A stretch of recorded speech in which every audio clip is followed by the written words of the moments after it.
আসসালামু আলাইকুম এভরিওয়ান। আজকের পর্বে দেখাবো কিভাবে মাত্র 2টা ডিম দিয়ে একেবারে সফট, ফ্লাফি আর সুস্বাদু একটা পাউন্ড কেক তৈরি করা যায়। বিশ্বাস করুন বা না করুন, এই পাউন্ড কেকটা কিন্তু আপনারা মাত্র 2টা ডিম আর তেল ব্যবহার করে ঘরে চুলাই তৈরি করে নিতে পারবেন। এটা এতটাই নরম আর ফ্লাফি হয় যে একবার খেলেই আপনি বলবেন সত্যি এটা কি ঘরে তৈরি নাকি কোনো বেকারি থেকে কিনে আনা।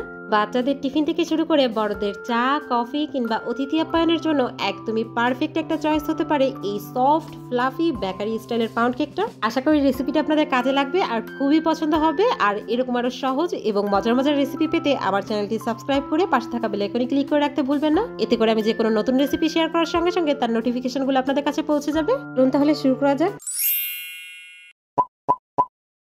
প্রথমেই শুকনো উপকরণগুলো চেলে নেব। এর জন্য একটা পাত্রের উপর একটা স্ট্রেনার নিয়ে নিচ্ছি আর এখানে অ্যাড করে দিচ্ছি 2/3 কাপ পরিমাণ ময়দা। সাধারণত 2/3 কাপ করার জন্য 1/3 কাপ করে দুইবার নিলেই কিন্তু 2/3 কাপ হয়ে যাবে। এখন অ্যাড করে দিচ্ছি 10 গ্রাম পরিমাণ কর্নফ্লাওয়ার, যেটা মেজারমেন্ট চামচের 1 টেবিল চামচ, আর 5 গ্রাম পরিমাণ বেকিং পাউডার, যেটা মেজারমেন্ট চামচের 1 চা চামচ, এবং 10 গ্রাম পরিমাণ গুঁড়া দুধ, যেটা 1 টেবিল চামচ। এখন সব শুকনো উপকরণগুলো একটু ভালোমতো চেলে নিচ্ছি আর চেলে নেওয়া হয়ে গেলে একটা স্প্যাচুলা দিয়ে সব উপকরণগুলো একটু ভালোমতো মিক্স করে নিচ্ছি। আর মিক্স করে নেওয়া হয়ে গেলে একটা সাইডে রেখে দিচ্ছি আর অন্য একটা পাত্রে নর্মাল টেম্পারেচারে থাকা 2টা ডিম নিয়ে নিচ্ছি। বেকিং এর ক্ষেত্রে সাধারণত একটা ডিমকে 50 গ্রাম হিসেবে ধরা হয়। যেহেতু আমি এখানে 2টা ডিম ব্যবহার করেছি, তাহলে এখানে আমি 100 গ্রাম ডিম ধরছি। আর 100 গ্রাম ডিমের জন্য এখানে আমি 100 গ্রাম পরিমাণ চিনি অ্যাড করে দিচ্ছি, যেটা মেজারমেন্ট কাপের হাফ কাপ পরিমাণ। এই পর্যায়ে একটা টিপস বলে রাখি, পাউন্ড কেক তৈরির ক্ষেত্রে কিন্তু ডিম, চিনি আর তেল একদমই সম পরিমাণের ব্যবহার করতে হয়। এখন একটা ইলেকট্রিক বিটারের মিডিয়াম স্পিডে বিট করে আমি চিনিটা একদম ভালোমতো গলিয়ে নিচ্ছি। আর পাউন্ড কেক তৈরি করার জন্য কিন্তু কোনো প্রকার ফোম তৈরি করার প্রয়োজন নেই, জাস্ট আমাদের চিনিটা ভালোমতো গলে যাওয়া পর্যন্ত বিট করে নিলেই হবে। আমার কিন্তু বিট করে নেওয়া হয়ে গিয়েছে আর চিনিটাও একদম গলে গিয়েছে। এই পর্যায়ে এখানে অ্যাড করে দিচ্ছি 100 গ্রাম পরিমাণ সয়াবিন তেল, যেটা মেজারমেন্ট কাপের হাফ কাপ পরিমাণ, আর 5 গ্রাম পরিমাণ ভ্যানিলা এসেন্স, যেটা মেজারমেন্ট চামচের 1 চা চামচ পরিমাণ। এরপর আবারও বিটারের লো স্পিডে জাস্ট কয়েক সেকেন্ডের জন্য একটু বিট করে সবকিছু একটু মিক্স করে নিচ্ছি। এখন এখানে আগে থেকে চেলে নেওয়া শুকনো উপকরণগুলো অ্যাড করে দিচ্ছি। আর এই পর্যায়ে চাইলে কিন্তু আপনারা হ্যান্ড উইক্সের সাহায্যে সবকিছু মিক্স করে নিতে পারবেন। আমি বিটারের লো স্পিডে জাস্ট কিছুক্ষণের জন্য বিট করে সব শুকনো উপকরণগুলো একটু ভালোমতো মিক্স করে নিয়েছি। আর এটা কিন্তু ওভার বিট করা যাবে না, শুধুমাত্র একদম লো স্পিডে রেখে শুকনো উপকরণগুলো মিক্স করে নেওয়া হয়ে গেলেই আমি বিটারটা অফ করে দিচ্ছি। আমাদের পাউন্ড কেকের ব্যাটারটা কিন্তু এখন পুরোপুরি রেডি। এখন একটা স্প্যাচুলা দিয়ে আমি একটু চেক করে নিচ্ছি। দেখতেই পাচ্ছেন ভিতরে কিন্তু কোনো প্রকার লাম্পস নেই, একদম স্মুথ একটা ব্যাটার তৈরি হয়েছে। এখন ব্যাটারটা একটা মোল্ডে ঢেলে নেব। এর জন্য আগে থেকে পাউন্ড কেকের একটা 8 ইঞ্চি সাইজের মোল্ডে সামান্য পরিমাণে একটু তেল ব্রাশ করে তাতে এভাবে বেকিং পেপার বিছিয়ে নিয়েছি, দেখতেই পাচ্ছেন। এখন তৈরি করে নেওয়া ব্যাটারটা এই মোল্ডে ঢেলে নিচ্ছি। এরপর মোল্ডের দুই পাশটা ধরে হালকা করে এভাবে একটু ট্যাপ ট্যাপ করে নিচ্ছি। এতে করে মোল্ডের ভেতরে কোনো এয়ার বাবল থাকলে সেটা বের হয়ে যাবে।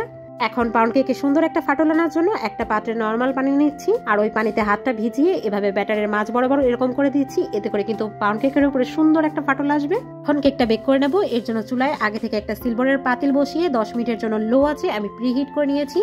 আর পাতিলের ভেতরের দিকটা 2টা সাদা কাগজ বিছিয়ে এর উপরে একটা স্ট্যান্ড দিয়ে নিয়েছি। এর উপরে আমি কেকের মোল্ডটা রেখে দিচ্ছি। একটা সিলভারের ঢাকনা দিয়ে ঢেকে উপরে একটা ভারী পুঁতো রেখে দিচ্ছি, যাতে করে ভেতরে হাওয়া কোনোভাবেই না বের হতে পারে। আর এই পর্যায়ে একটা টিপস বলে রাখি, এই পাউন্ড কেকের উপরে কালারটা একদম পারফেক্ট আনতে চান তাহলে অবশ্যই একটা সিলভারের ঢাকনা আর পাত্রের ভেতরে এরকম কাগজ বিছিয়ে নিতে হবে। এখন এভাবেই ঢাকনা দিয়ে ঢেকে লো আছে আমি কেকটা বেক করে নিয়েছি 1 ঘন্টার জন্য। আর 1 ঘন্টা পর আমি ঢাকনাটা খুলে একটা সাসলিকের কাঠি দিয়ে চেক করে নিয়েছি। কাঠিটা কিন্তু একদমই ক্লিন বের হয়েছে, তার মানে কিন্তু কেকটা পুরোপুরি বেক হয়ে গিয়েছে। এখন আমি এটা চুলা থেকে তুলে নিয়েছি। আর কেকটা একদমই গরম থাকা অবস্থায় আমি কেকের উপরে এভাবে করে সুগার সিরাপ ব্রাশ করে দিচ্ছি। এতে করে কিন্তু কেকের ওপরের দিকটা একটু ভেজা ভেজা হবে, যেটা আমরা বেকারি থেকে কেক কিনলে হয়ে থাকে। সিরাপ ব্রাশ করা হয়ে গেলে যে কোনো একটা ঢাকনা দিয়ে ঢেকে কেকটা পুরোপুরি ঠান্ডা করে নিচ্ছি। অবশ্যই কিন্তু যে কোনো ভারী জিনিস দিয়ে ঢেকে রেখে কিন্তু কেকটা ঠান্ডা করে নিতে হবে। এতে করে কিন্তু কেকটা অনেক বেশি ময়েস্ট হবে। কেকটা যখন পুরোপুরি ঠান্ডা হয়ে গিয়েছে তখন এটা আমি মোল্ড আউট করে নিয়েছি, দেখতেই পেরেছেন। এটা কিন্তু খুব সহজেই মোল্ড আউট করে নেওয়া গিয়েছে। এখন কেকের সাইডে এবং নিচের বেকিং পেপারটা খুলে নিচ্ছি। দেখতেই তো পারছেন ভিউয়ার্স, এই পাউন্ড কেকের ওপরের ফাটল থেকে শুরু করে এর ওপরের আর নিচের কালার কতটা পারফেক্ট এসেছে।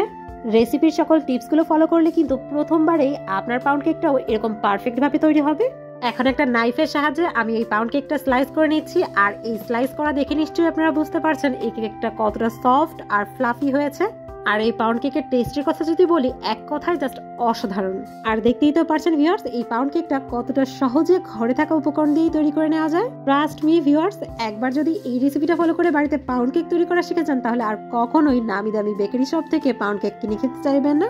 আজকে এই রেসিপিটা ফলো করে বাড়িতে পাউন্ড কেক তৈরি করে ফেলুন আর আপনার এক্সপিরিয়েন্সটা আমার সাথে শেয়ার করতে ভুলবেন না। সাথে রেসিপিটা কেমন লাগলো এখনই কমেন্টে লিখে ফেলুন, আর রেসিপিটা পছন্দ হলে কিন্তু অবশ্যই ফ্রেন্ডস এন্ড ফ্যামিলিদের সাথে বেশি বেশি শেয়ার করতে ভুলবেন না, কেননা আপনাদের সাপোর্টই আমাকে আরো বেশি উৎসাহ যোগায়। আবার দেখা হবে নতুন কোনো রেসিপি নিয়ে নতুন কোনো ভিডিওতে। আল্লাহ হাফেজ।